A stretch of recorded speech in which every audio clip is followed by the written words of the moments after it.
So the Rockets just lost against the Clippers today, 121-100. They are currently 10-33 after this game. So the Rockets, they're struggling. I mean, they're the worst team in the league in basically every category. I mean, even offensively, they're not even that great.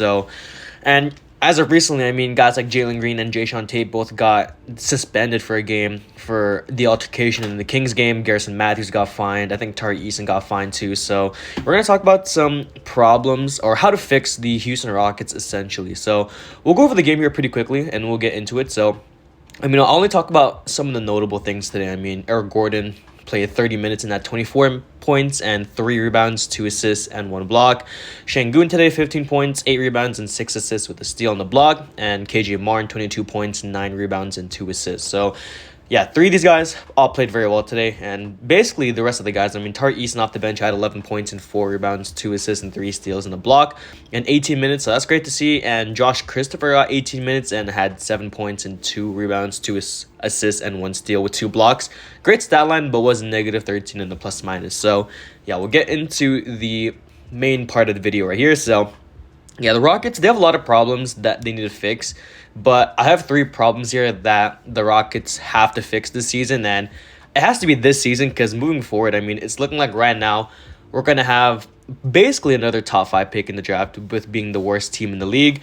And guys like Wemby, Scoot Henderson, Amen Thompson in the draft. I think even guys like Cam Whitmore, Nick Smith. I mean, all these guys, top prospects in the draft, are very possibilities of coming to the Houston Rockets this summer. So we'll talk about the first situation here, and it's the Eric Gordon situation. So like I said, Gordon today, he played well, 24 points and 3 rebounds, 2 assists. The problem with him is that whenever guys like Jalen Green and KPJ are playing alongside Eric Gordon, I mean, Gordon, he's most likely clogging up minutes for guys like Tari Eason to play, guys like Josh Christopher. I mean, all these guys need more minutes. I mean, they're obviously really young. Tari Eason being a rookie, Josh Christopher being a second year. They need minutes, and Gordon being around 33 years old, I mean, he gives some good veteran experience, 34 years old, so he gives good veteran experience. The problem with that is he's getting around 30 minutes per night, which is something you don't want to see on a rebuilding team. So, yeah, he's getting more minutes than guys like Tari Eason and Josh Christopher. So, I would be willing to trade Eric Gordon for basically anything at this point. Well, maybe not anything. Maybe at least like a late first rounder, because I know the Rockets were linked to a first rounder back in the draft with the Sixers, but they didn't go through with it. And basically, I think the reason for that is because they didn't want to bring in another, young talent for the team and have this team basically have no vets. Because as of right now, I mean, there's not really a guy that can mentor guys like KPJ and Jalen Green. So it's basically only Eric Gordon. So the next problem we got here is the Steven Silas situation. So the coaching situation on this team is pretty out of whack. I mean, Silas, we've all known this ever since last season. The coaching is very weird, and with Steven Silas, I mean, I think everyone knows that Silas, he's actually like not a bad coach. The problem with him is that his coaching style with the Houston Rockets don't really match, and I think he's more suited to be a guy coaching a contender. I mean, put him in a situation where a team is winning, and I think he would be way better off and would basically have a lot of an easier time coaching compared to coaching a rebuilding team. I mean, it's very hard to coach a rebuilding team, especially with guys like KPJ and Jalen Green being very young and not having a guy that can mentor them in their positions. So having this sort of problem of being a good coach and being on a rebuilding team is definitely hard for Steven Silas. So, I mean, I would be all for firing Silas and getting a guy like a Quinn Snyder or a Terry Stotts, but as of right now, I mean, I think it's pretty clear that Rafael Stone wants this guy to be the future coach of the Houston Rockets.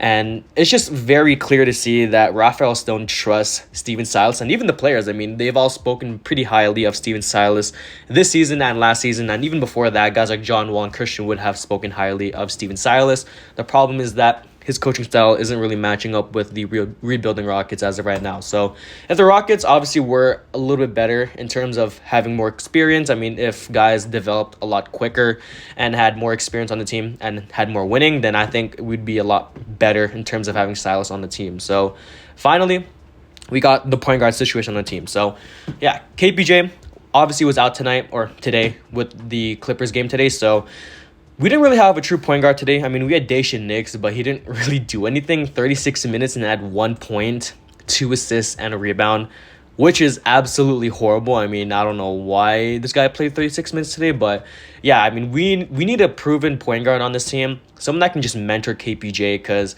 the basketball that KPJ and Jalen Green are playing right now, I mean, it's leading to KPJ having an actually pretty good season overall and probably having a breakout season.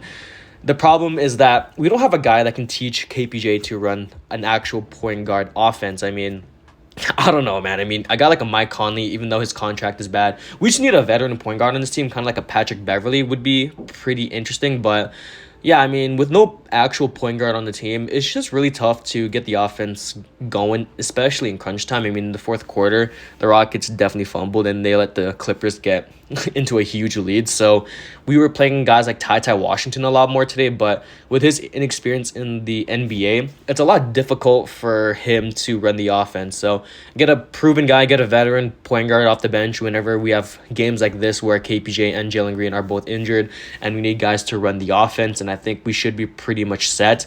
Now, in terms of KPJ being the future point guard of the Houston Rockets, that's still up in the air, as KPJ, he's actually having a pretty great season. I'll actually look at his stats right now for this season alone. I mean, as of right now, he's actually having a breakout year for what it's worth. So, yeah, we'll get into his stats right now. Let me just find KPJ here really quickly. Here we go. So, KPJ over the season, 19 points per game, 5 rebounds, and around 5 assists on around 44% from the field and 35% from 3. So, he's not bad. I mean, looking at his shooting splits, they're pretty good. 77% from the free throw line. I believe that's also a career high too.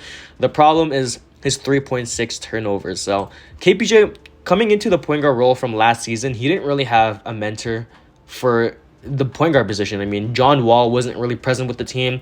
And looking at the backup point guards, I mean, there wasn't really too many. So, and especially with this season, we don't have any point guard, veteran point guard at that, to mentor KPJ to run the offense. So if I'm Rafael Stone, I'm going out, I'm getting a veteran point guard that can at least mentor KPJ to at least sort of save him in terms of, being the starting point guard of the future. Because I think everyone's heard of the James Harden rumors come to Houston, and that's honestly a possibility too if it decides to happen in the offseason. But I mean, we're dealt with the cards we have, and KPJ fell to us essentially. So I mean, he's only 22 years old. He still fits into the time frame, and he plays pretty well alongside Jalen Green. The problem is that it's just a lot of ISO ball and not a lot of ball movement. So yeah, those are the 3 problems that the Houston Rockets need to fix, and why I think they need to fix them.